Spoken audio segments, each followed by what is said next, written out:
예, 안녕하십니까. 서강대학교의 송민석 교수입니다.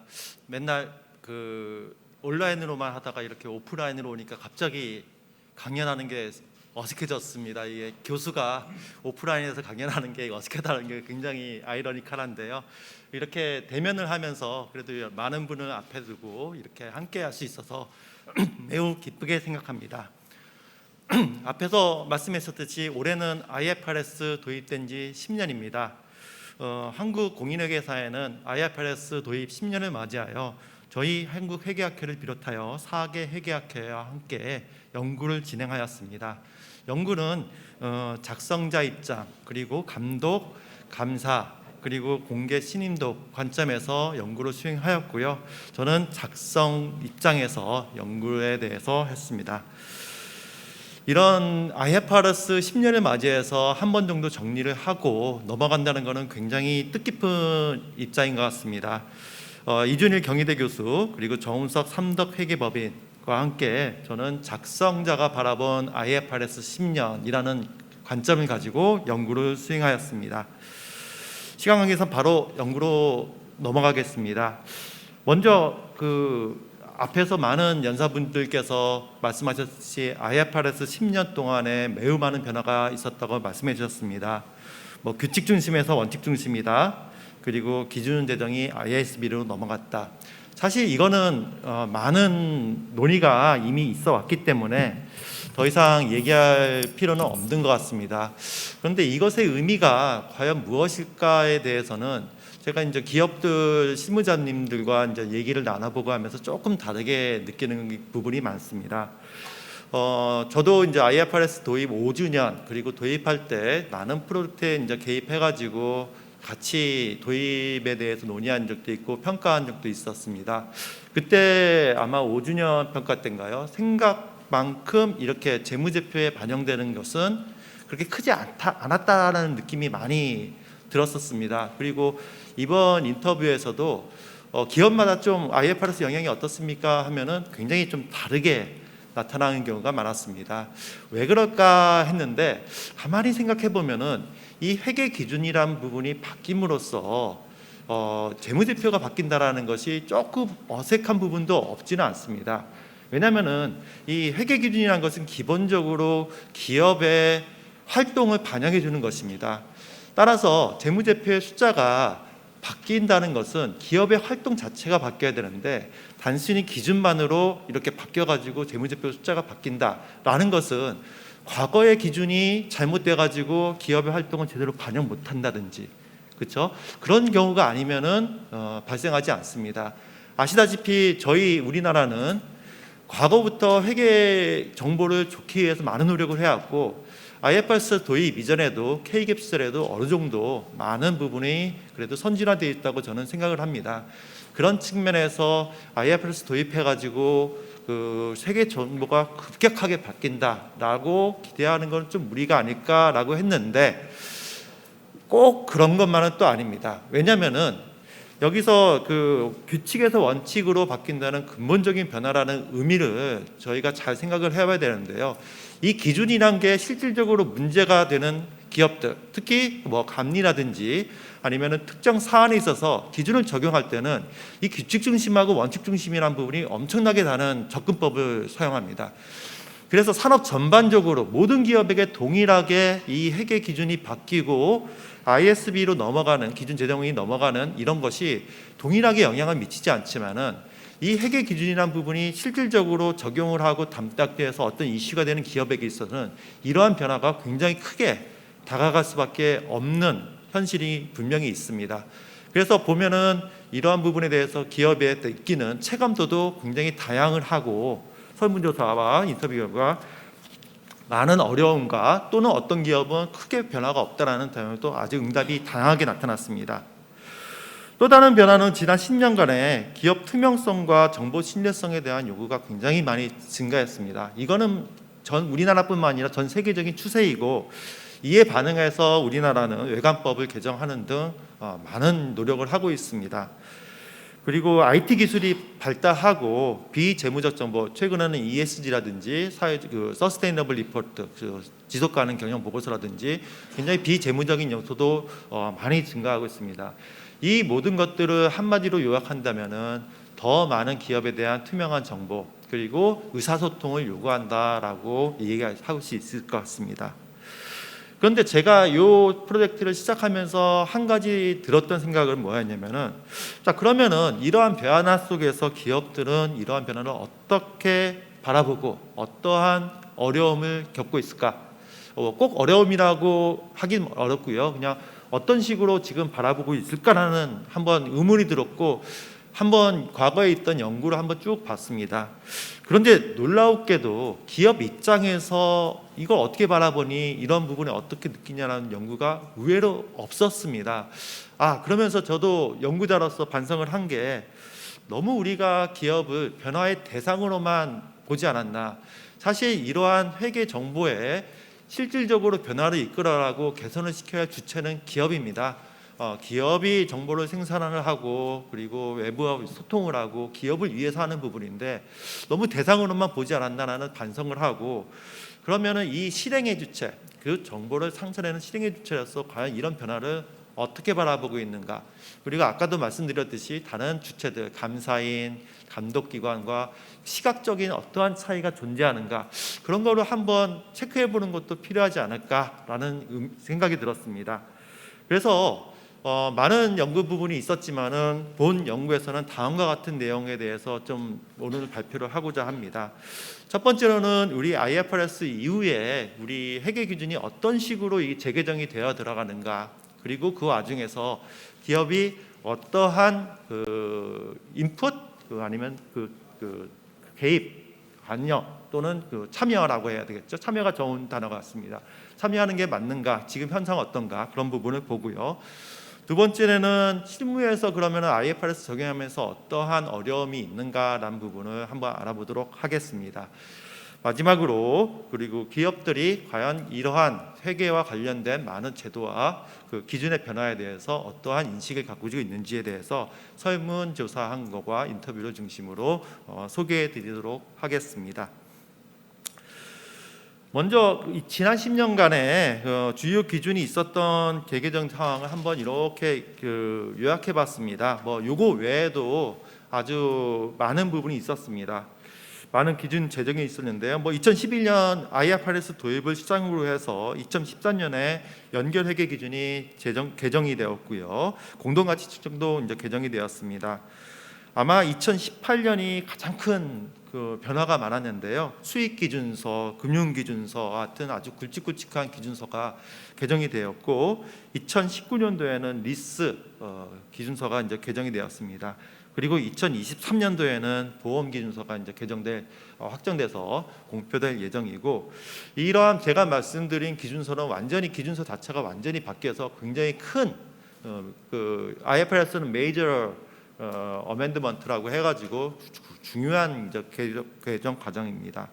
그 외에도 이렇게 조금씩 써놓은 것들은 소규모 개선 사항 등에 관한 것인데요. 개념적인 부분도 있었고 그렇고 좀 소규모적인 개선 방안도 있었습니다. 2018년에는 또 중요하게 외관법이 또 개정이 되었죠. 언뜻 이렇게만 봐도 10년 동안 많은 변화들이 꾸준히 회계 기준과 관련해서 꾸준한 변화가 있었던 것 같고, 중요성이라든지 개념체계라든지 어떤 원칙에 있어서의 접근법도 바뀌는 많은 변화가 있었다고 볼 수 있습니다. 한 가지 특징을 보면요, 이러한 꾸준한 변화 속에서 기준서가 확 한순간에 나오는 게 아니라는 겁니다. 예를 들면은 리스 기준서 같은 경우에는 공표는 2016년도고요. 실제로 실행된 거는 2019년, 보통 한 3년 정도의 이제 기간을 두죠. 그리고 최초의 의견서가 발표된 거는 2007년도, 거의 10년 정도가 소요되는 기준서 한 번 재개정하는데 오랜 시간이 소요되는 과정을 요구합니다. 자, 일반적으로 이 기준서 재개정 과정에서 아까도 말씀드렸듯이 이게 ISB로 이제는 재정 권한이 넘어갔습니다. 그리고 소요가 많이 된다는 부분이 있는데, IFRS 도입 초기부터 이러한 부분 때문에 많은 우려가 있었을 것입니다. 즉 우리가 원하는라는 표현은 좀 그렇고요. 우리나라의 산업의 특성을 반영하는, 그리고 특수한 상황을 반영하는 기준이 과연 나올 수 있는가라는 우려가 굉장히 많았던 걸로 기억을 합니다. 그렇기 때문에 우리나라에서 굉장히 많은 그 개정 과정에 적극적으로 참여해야 된다라는 의견도 많고, 금융감독원, 회계기준원 등에서 많은 노력을 해가지고 많은 성과가 있었습니다. 예를 들면은 IFRS 파운데이션이라든지 그 IFRS IC 그 해석위원회 등의 저희 그 위원들을 파견을 해서 실질적으로 그러한 재개정 과정에 많이 참여하고 있고, 그러한 쪽에서 그 금융 기준 재정 당국과 그 국가 규제 당국에서 굉장히 많은 노력을 하고 있고 성과가 있었습니다. 그런데 이제 그 부분에 대해서 이제 우리가 회계 기준을 재개정하는 과정에서 한번 좀 논의할 부분이 있는데요. 일반적으로 IFRS의 이 과정을 보시면은 안건 선정, 그리고 연구, 회계 기준 제정, 적용이라는 이런 일반적인 과정을 거치고요. 우리나라에서는 그 기준 초안, 우리나라에서는 요 기초 이러한 안내에 대해서 그 기준원에서 재개정 작업을 하고 의견을 수렴하고 이렇게 하는 과정입니다. IFRS인 게 그 전 세계에 적용을 하는 모든 국가의 의견을 들었기 때문에 이렇게 의견을 청취하는 과정이 존재하게 됩니다. 그리고 이 과정에서 의견을 제시해야지 각 국가에 맞는 의견을 이제 그 기준을 제정하는데 도움을 얻을 수 있는 중요한 과정입니다. 이러한 부분을 이제 회계기준원에서 시행하고 있고요.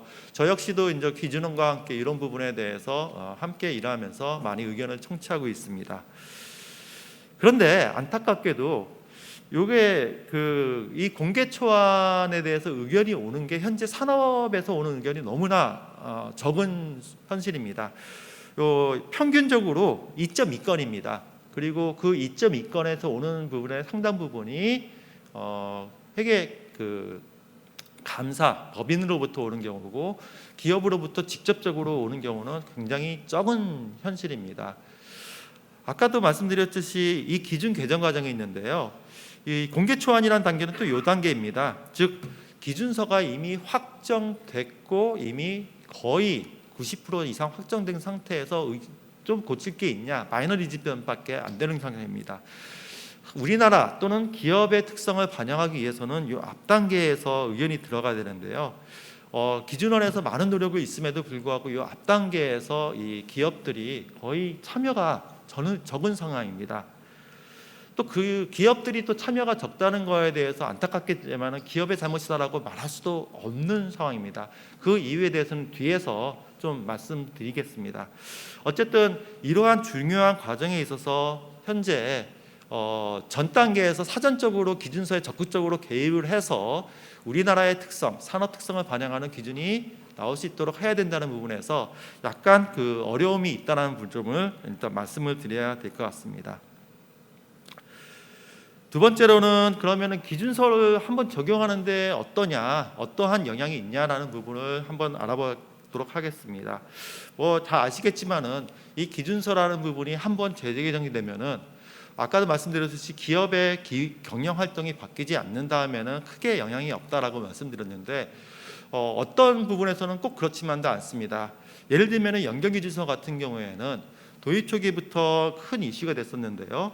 2010년에 약 40%의 기업들이 연결기준서를 작성했다면은 IFRS 도입된 이후에 2012년에는 거의 73%, 상장기업의 73%가 연결기준서를 작성하게 되었습니다. 굉장히 많은 변화가 있었죠. 물론 단계적인 연결기준서 도입을 요구하는 그러한 부분도 있었지만은 기본적으로 이처럼 한번 새로운 기준서가 들어오게 되면은 산업 전반적으로 큰 영향성을 미치게 됩니다.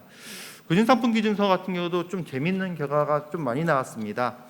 금융상품 기준서는 그 이전에는 여러분도 잘 아시겠지만은 그 만기 보유 금융자산 또는 단기 매매 금융자산, 그리고 그 매도 가능 금융자산 이렇게 나누고, 이것들이 상각 후 원가, 단기 손익 FVPL이라고 하죠. 그리고 공정가치 기타 포괄 손익 인지 금융자산으로 그렇게 바뀌게 됐습니다. 그래서 일반적으로 이제 매도 가능 증권이란 게 이제 기타 포괄 손익 금융자산하고 굉장히 비슷한 유사한 성격이 있어서 한번 전후를 비교해봤어요. 그 전에 만기 보유 금융자산, 매도 가는 금융자산의 금액과 그리고 새로운 그 기타 포괄 손익 금융자산하고 금액적으로 얼마나 차이가 있었냐 했을 때 금융업증권학에서 굉장히 많은 금액적으로 차이가 나왔습니다. 물론 연도별 차이가 있을 수 있겠지만은 기준서가 제정되면서 기업들의 분류 그리고 이러한 그 금융자산 분류에 있어서 큰 차이가 있다고 볼 수 있습니다. 이런 부분은 단지 금융자산뿐만 아니라 제조업에서도 크게 비슷하게 나타났고요. 금액적 변화는 제조업에서 굉장히 크게 나타났습니다. 아마 리스 기준서 같은 경우가 가장 크게 영향을 많이 끼쳤을 것 같은데요. 2018년에 약 5%의 기업들이 리스 자산을 보고했다면은 개정이 된 2019년도에는 93% 기업들이 사용권 자산을 보고하였습니다. 이거는 굉장히 전체 산업적으로 큰 영향을 미쳤다는 부분이고요. 그리고 이러한 부분이 단순히 기준이 바뀐 게 아니라 이러한 기준이 한번 바뀔 때마다 회사의 ERP 시스템을 다 업데이트해야 됩니다. 그래서 기업들로서는 이러한 기준 하나하나가 바뀔 때마다 시스템 자체가 바뀌어야 되는 많은 노력이 필요하다는 부분을 좀 말씀드리고 싶습니다. 그럼 이렇게 변화가 있을 때 그럼 기업들은 어떠한 부분에 어려움을 겪고 있을까? 좀 이렇게 엿볼 수 있는 게 지리회신 제도입니다. 우리나라는 이제 지리회신 산업별 기업이 지리회신 회계 기준을 적용하는데 어려움을 겪고 있으면은 기준원이라든지 금감원 그리고 항공공인회계사한테 공식적으로 질의를 요청하든지 또는 민원이라고 해야 되나요? 전화 통화나 또는 민원 통해서 신속하게 이제 회답을 얻는 그러한 제도를 운영하여 기업들을 지원해주고 있습니다. 거기서 올라왔던 기준들의 유형을 한번 이렇게 모아봤습니다. 지리회시 연sek회의 가장 큰 공식적인 기관이죠. 금융상품이 가장 많이 나왔고 회계정책 및 추정오류, 수익 이런 순으로 기준서에 대한 그 질의가 많이 올라왔습니다. 기준의 신속 처리에서도 리스, 금융상품, 수익 순이었고요. 금감원 질의 사항도 금융상품, 회계분전, 추정오류, 연결법, 지분 그런 관계가 올려왔습니다. 그래서 우리나라 같은 경우는 아주 공통적인데요. 비교 삼아서 이프릭, 그러니까 국제회계기준위원회 해석위원회라고 하죠. 거기에서 올라온 기준을 봤더니 금융상품에 대해서는 아주 비슷하게 가장 많은 질의가 올라왔는데 나머지는 법인세 공동약정이라든지 조금 더 분산된 형태의 그 질의들이 많이 나왔습니다. 이러한 얘기는 결국은 우리나라만의 특징적인 그리고 우리나라만의 기준에 좀 어려움이 존재한다는 것을 간접적으로 보여준다는 것이고요. 구체적으로 어떤 게 어려울까라는 부분에 대해서 저희가 이제 설문조사를 하였습니다. 그래서 IFRS를 적용하는 기업을 대상으로 유가증권, 코스닥 그리고 공기업과 비상장기업 이렇게 했는데요. 공기업과 비상장기업은 좀 많이 응답이 와서 적어서 그냥 우리나라 유가증권 신장과 코스닥 상장사 기업을 했고요. 유효한 그 응답자 수는 총 436명이었습니다. 그래서 많은 분들이 설문조사에 응답해 주셔서 진심으로 감사드리고요. 그리고 그러한 부분을 여러분과 함께 공유하도록 하겠습니다. 구성은 우리나라 산업별 구성이니까요. 한번 보시면 될 것 같습니다. 제일 먼저 이제 적용에 어떤 기준을 가장 적용하는데 어렵습니까? 라고 질의하였습니다. 그래서 모든 걸 이 기준서 적용하는데 쉽습니까? 어렵습니까? 너무 어려우니까 크게 유형별로 이렇게 묶어보고요. 그 중에서 3개만 좀 골라보십시오라고 이제 질문을 드렸습니다. 가장 많이 응답이 나온 게 공정가치, 손상, 재평가와 관련된 기준이 제일 어렵다라고 했습니다. 약 26%, 27% 응답자들이 이 기준이 제일 어렵다라고 답변이 나왔고 금융자산, 금융부채, 즉 금융상품과 관련된 것이 14%, 15%, 그리고 리스가 13%, 수익이 13%, 연결, 지분법이 10%. 우연의 일치인지 모르겠지만은 이러한 기준서가 아까 저희가 처음 말씀드렸던 개정된 기준서하고 일치합니다. 이게 개정돼서 어려운 건지 아니면은 어렵기 때문에 개정된 건지 서로 관계는 파악할 수 없지만은 아무튼 이러한 개정된 기준서하고 이런 부분이 굉장히 일치한다는 것은 굉장히 재미있는 그 함의를 가진다고 이제 생각을 합니다. 좀 더 구체적으로 그러면 어떤 부분에 대해서 좀 어렵습니까? 라고 좀 질의를 해봤습니다. 제일 먼저 공정가치 재평가 손상, 충당부채와 관련해서 어떤 부분이 어렵습니까? 했을 때 제일 많이 답변 나온 것이 활성시장에 대한 공정가치 측정이 너무 어렵다라는 의견이 많이 나왔습니다. 이 부분은 아마 기업에 계신 분들은 어떤 의미인지 바로 아실 수 있을 거라고 생각합니다. 결국 공정가치라는 것이 시장에서 거래되는 가격을 기반으로 하는 것이 이제 공정가치입니다. 만약에 이 시장에 거래되는 가격이 존재하지 않는, 즉 그것이 활성시장이라고 하는데요, 그게 없는 경우에 결국 그러면은 얼마의 거래를 할 것인가라는 것을 추정을 할 수밖에 없습니다. 그런 것이 이제 공정가치 추정을 할 수밖에 없는 건데, 이러한 부분에 대해서 어려움을 느끼고 있다라는 부분이 많이 나왔고요. 그 다음에 유형자산 재평가 손상을 위한 공정가치 측정이 약 14%, 충당부채 재평가를 위한 공정가치 측정이 약 11% 해서 약 10% 이상이 다 이제 이러한 답변이었습니다.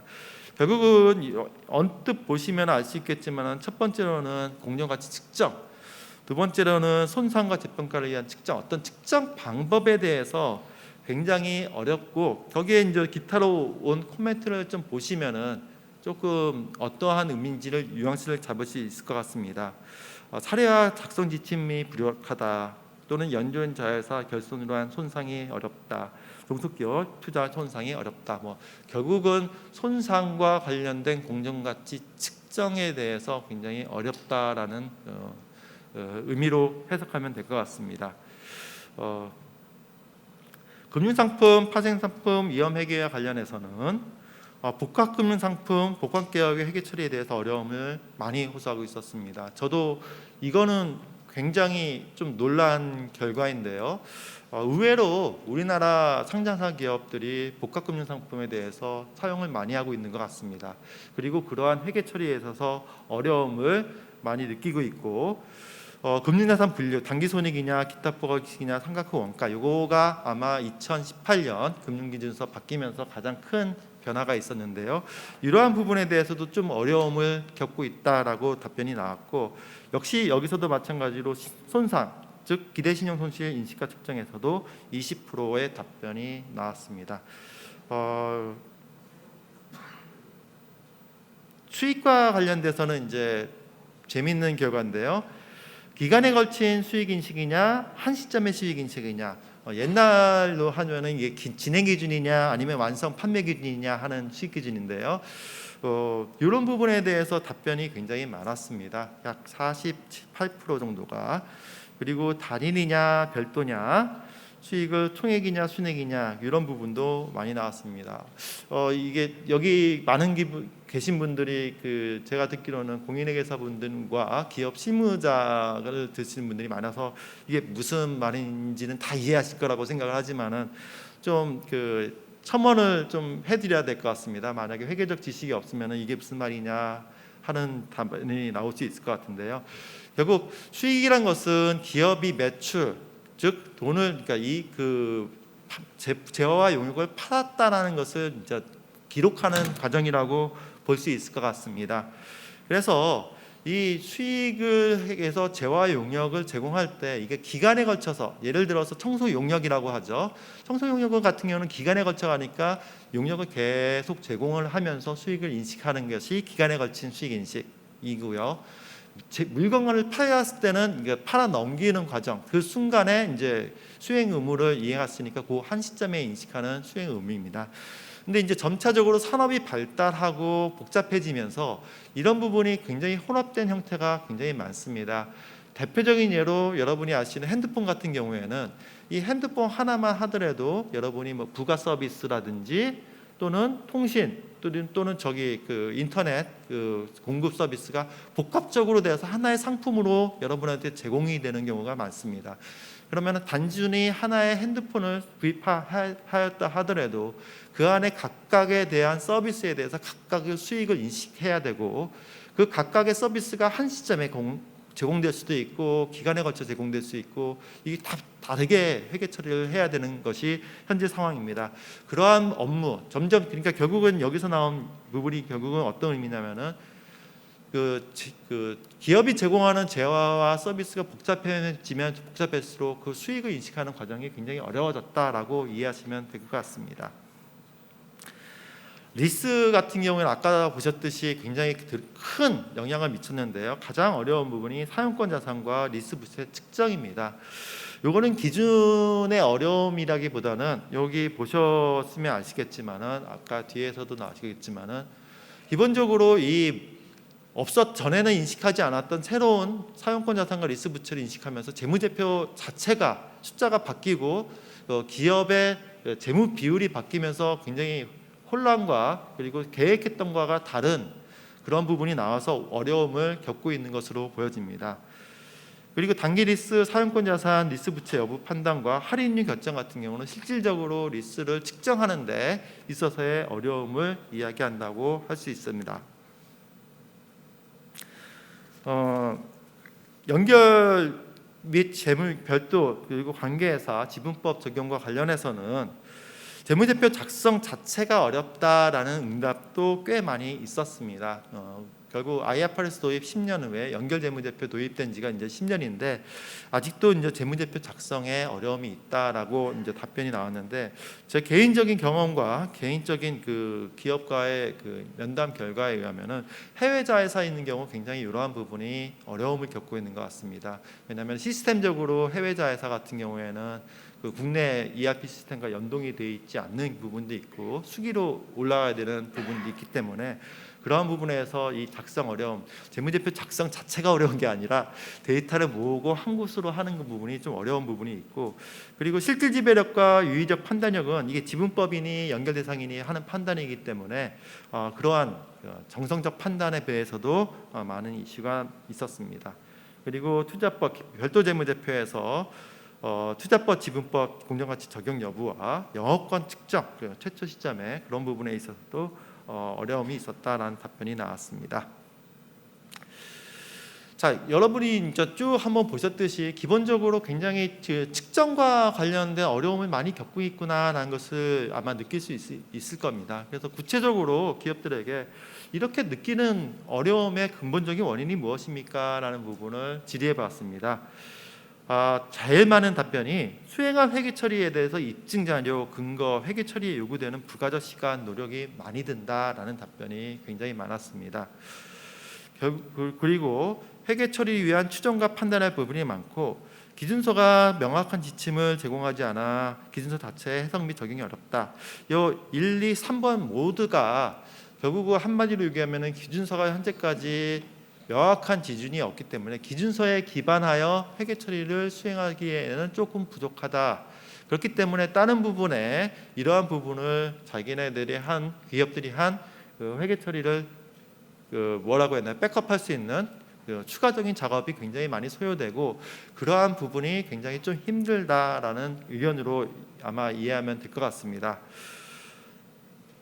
아마 요 4번에 대해서 많은 분들이 이제 관심을 가질 텐데요. 감사일별로 해석과 적용이 일관적이지 않다라는 것이 17% 정도 나왔는데 이게 많다면 많고 적다면 적고 좀 모르겠습니다. 근데 생각보다는 적고 제 기준으로는 굉장히 많은 이슈가 있을 줄 알았는데 생각보다는 적지만은 그렇다고 이것도 아주 적다라고는 말할 수 없는 그래서 이 부분도 좀 어려움을 많이 느끼고 있다라고 이해하시면 될 것 같습니다. 자, 그러면은 이러한 지도가 이런 것을 계획해서 우리 기준원과 금감원 그리고 항공회에서 여러 가지 제도를 지원 중입니다. 자, 이런 제도를 이용해 보셨습니까? 했을 때 많은 기업들이 60%가 이용하지 없다라고 했고 이용한 경험이 있는 분들의 만족도는 5점 만점이 매우 좋다해서 그냥 3점 정도 약간 안 되는 점수의 답변을 하였습니다. 아마 제대로 운영하시는 분들은 굉장히 서운하실 답변인데요. 사실 이 부분은 이 점수로 에지지로 좀 받아들이기보다는 인터뷰 결과 어떤 말씀을 하시냐면은 답을 딱 주었으면 좋겠는데 답을 안 준다. 그런데 그 기관의 성격을 보면은 그럴 수밖에 없다는 것도 이해한다라고 답변을 합니다. 그렇지만 우리 입장에서는 좀 더 답을 좀 받았으면 좋겠다. 하지만 없는 거 알지만은 그나마 현재 상황에서 기업이 의존을 할 수 있는 유일한 창구다라고 해서 이거는 가치가 있다라는 답변을 하십니다. 그래서 요 부분은 좀 더 체감하는 만족도는 좀 더 높다라는 부분을 좀 말씀드려야 될 것 같습니다.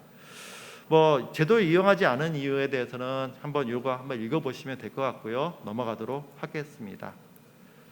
자, 그러면은 이 회계 기준이라는 부분이 재개정이 됐는데 기업에 어떤 영향을 미쳤을까 해서 과거 최근 3년치에 대해서 집중적으로 한번 여쭤봤습니다. 수익기준서, 리스크기준서, 금융기준서, 그다음에 외관법의 주기준 지정제, 표준감사제도, 내배관리제도, 과연 이런 부분이 작성자 입장에서 기업 업무에 어떤 영향을 미쳤습니까? 라고 했을 때 많은 부분이 당연히 관련이 있고 5점이 부담 감소다, 1점이 부담 증가인데 1점대 1.5점 정도의 부담이 많이 증가하였다라는 답변을 나왔습니다. 이건 어찌 보면 당연하죠. 작성자 입장에서 없던 이 업무 그리고 새로운 변화니까 이거는 당연한 이러한 답변이라고 생각을 하고, 사실 더 중요한 것은 이런 거죠. 그러면 이런 부담이 증가했다는 부분에 있어서 업무의 변화는 어떻게 됐습니까? 실질적으로 업무가 좀 더 개선이 되고 회계 처리가 수행이 쉬워지고 작성되는 정보가 좀 더 나아졌습니까? 라는 질문을 하였을 때 5점 만점에 영향이 없다라는 점수가 2.7점으로 했습니다. 아마 이거 보시면은 또 이제 감독 당국과 지중해동 기관에 많이 힘 빠지실 것 같은데요. 이것도 이걸로 또 해석하면 좀 안 되는 부분이 있는 것 같습니다. 그 이유는 아까도 말씀했듯이면은 인터뷰한 결과 기업들이 하시는 말씀이 과거에도 우리 열심히 했고 지금도 열심히 한다. 그리고 기업은 바뀐 게 없다. 그래서 숫자가 왜 바뀌어야 되냐? 과거도 열심히 실무로 해서. 그래서 그런 측면에서 영향이 없다라는 부분으로 이 해석을 하시면 좋을 것 같고요.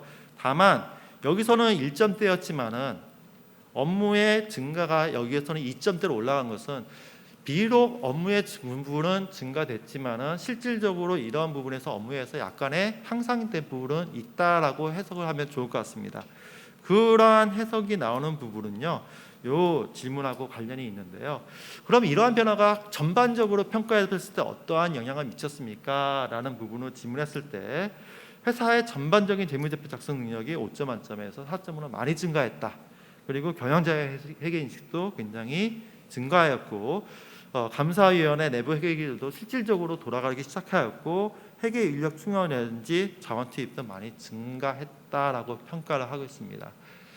실질적으로 그 기업에 계신 분들과 얘기해 보면요, 힘듭니다, 죽겠습니다 하면서 그래도 이 방향이 맞는 거는 동의합니다라는 답변이 굉장히 많았습니다. 그래서 기업들은 비록 어려움도 있고 하지만 큰 방향성에서는 어느 정도 동의를 하고 회계의 정보를 좀 더 자격이 있어 많은 노력을 하고 있구나라고 여러분이 좀 이해를 해주시면 좋을 것 같고요. 그리고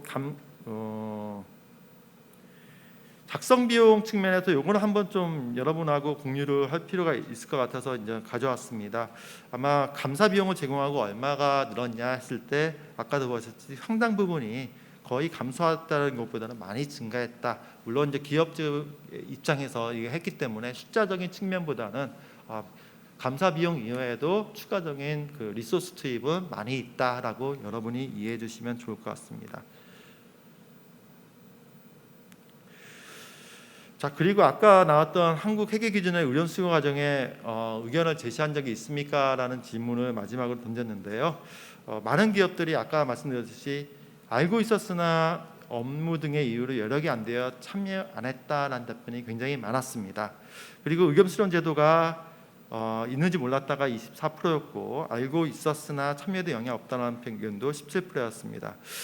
결국은 기업들이 현재 여력이 안 된다라는 얘기는 이러한 변화에 따라가기도 힘든데 이런 모든 기준서의 변화에 대해서 선제적으로 하라는 것은 굉장히 힘들다라는 답변이 많았습니다. 아까 말씀드렸듯이 기업의 참여가 저조하다고 했는데 그 참여가 저조한 게 꼭 기업의 책임만은 아니다라고 말씀드린 부분이 아마 기억하실 텐데요. 이러한 부분, 기업들이 기준에 따라가기도 바쁜데 원하는 또는 그 특성을 반영하는 것까지 개입하는 것은 현 구조적으로는 약간 문제가 있지 않는가라는 부분을 말씀드리고 싶습니다. 기타적으로 나온 부분인데요. 이 부분을 한번 읽어보시면은 좀 좋은 의견들이 있어서 잠깐 올려놨으니 한번 읽어보시기 바랍니다. 자, 이제 소결하고 이제 정책 제언이라기 하기보다는 이제 과제라고 말씀드려서 이제 정리를 해야 될 것 같습니다. 우리나라가 IFRS 도입한 가장 근본적인 원인은 그 기업의 회계 투명성을 강화해서 국제 경쟁력 강화입니다.